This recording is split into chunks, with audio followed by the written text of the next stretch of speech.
है मसीह का प्यारा वचन, ये है वचन प्यारा।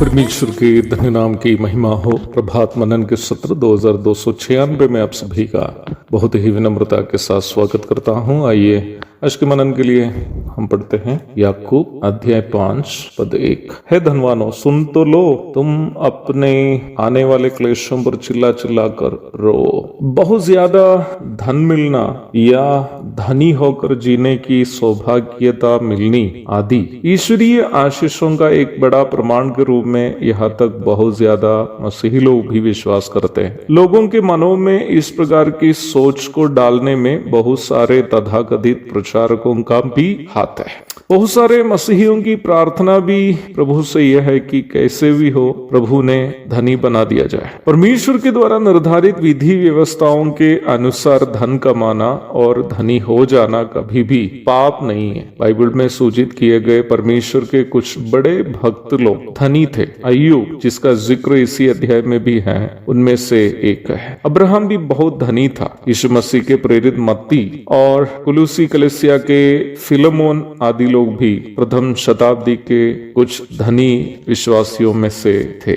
मरकुस भी, जिन्होंने दूसरा सुसमाचार की रचना की है, एक धनी परिवार का सदस्य था। कहने का तात्पर्य यह है कि धनी होना बाइबल के अनुसार एक पाप नहीं। यदि ऐसी बात है तो याकूब यहाँ धनी लोगों की आलोचना क्यों कर रहा है? हमें प्राथमिक रूप में यह बात समझनी है कि याकूब यहाँ धनी होने के कारण किसी की आलोचना नहीं कर रहा है, बल्कि कुछ धनी विश्वासियों के धन के प्रति उनकी मानसिकता की आलोचना वह कर रहा। James is not criticizing anyone just because they are rich, but he is actually criticizing their mentality towards wealth. धन के प्रति विश्वासियों की मानसिकता को दो प्रकार विभाजित कर सकते हैं। पहला, परमेश्वर से प्रेम करने का दावा करते हुए, नहीं तो बहाना करते हुए धन से अधिक प्रेम करने की मानसिकता। लविंग मनी मोर, प्रिटेंडिंग लविंग गॉड। नया नियम में हनन्या और सफीरा, जिसका जिक्र प्रेरितों के काम 5वें अध्याय में है,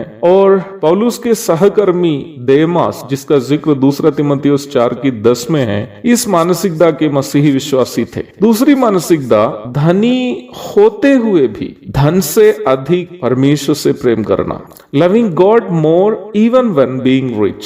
अय्यूब निम्न स्वभाव का सर्वोत्तम उदाहरण है। बहुत अधिक धन होने के बावजूद भी धन संपत्ति से अधिक उन्होंने परमेश्वर से प्रेम किया। इसलिए ही धन संपत्ति उनके नजरों के सामने नष्ट होते हुए देखते हुए भी अय्यूब ने परमेश्वर से प्रेम करना नहीं छोड़ा। अब्राहम बहुत धनी एक मनुष्य था, उत्पत्ति 13:2, परंतु वो कभी भी अपनी संपत्ति में मौज मस्ती करने वाला व्यक्ति नहीं था। बाइबल कहती है कि अब्राहम का आत्मिक दर्शन उनको तंबुओं में वास करने के लिए प्रेरित किया, जबकि महलों में वास करने की क्षमता उनमें थी। इब्रानियों 11:9 और 10। याकूब प्रारंभ में पढ़ी गई पदों में उन मसीहियों की आलोचना कर रहा है जो परमेश्वर से प्रेम करने का बहाना करते हुए धन से अधिक प्रेम करते हैं। ये बात हम कभी भी नहीं भूले कि हमारा जीवन हम उसके लिए बिताते हैं जिससे हम प्रेम करते हैं। जब हम धन से प्रेम करते हैं तो हमारा जीवन बिताने का मकसद ही धन कमाना हो जाता है, परंतु यदि हम परमेश्वर से प्रेम करते हैं तो हमारा जीवन बिताने का लक्ष्य परमेश्वर को प्रसन्न करना होगा।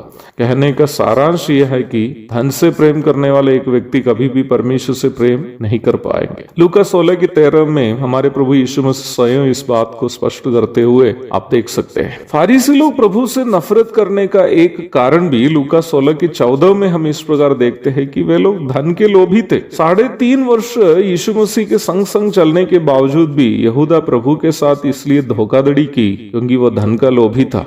यूहन्ना 12:6 और मत्ती 26:15 पढ़िएगा। प्रभु यीशु मसीह का एक सच्चा विश्वासी हो या सच्चा सेवक यदि हमें बनना हो तो हमें सबसे पहले धन का लोभ से पूर्ण रूप में बचना अनिवार्य है। एक और शुभ दिन की धन्य कामनाओं के साथ आज का मनन मैं यहाँ समाप्त करता हूँ। प्रभु आप सबको आशीष दे। आमीन।